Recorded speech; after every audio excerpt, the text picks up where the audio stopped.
Hinagnas na ng matagpuan ang katawan ng 13 taong gulang na si Sheila May Aloy Agoy sa isang masukal na bahagi ng Barangay San Pedro, Bustos, Bulacan. Saksak sa liig ang lumalabas na naging dahilan ng pagkamatay ng biktima. Mahirap. Hindi na pa nga akong ginawa sa anak ko eh. Hindi ko po nakukurot yung anak ko na yun. Hindi ko nalalapatan ng kamay.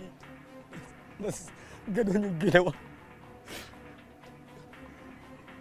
Mas ginawa sa anak ko, masakit talaga. Hindi na makataong ginawa. Mga hayop sila, mga hayop. Ni sa panaginip, hindi naisip ng kanilang pamilya na sa malagim na paraan magtatapos ang buhay ng inosenteng bata. Bayad po sila. Magbayad po sila sa masamang ginawa nila sa kapatid ko. Mga hayop sila. Hayop? Ginawa sa anak ko yun. Mahirap po, mahirap. Dapat yan di naman oh. Dapat tulungan yung anak ko, tulungan. Hihingi ako na nawagan ako, hihingi ako ng tulong para maano ko yung hustisya sa anak ko. Mga hayop sila. Wala silang puso.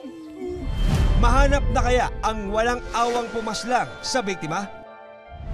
Kung babalikan ang investigasyon ng mga pulis, matatandaang ilang testigo ang nagsabi sa mga pulis na nakita nila si Sheila May sa irigasyon noong umaga ng Linggo, October 15. Boy, nakita mo ba itong batang to?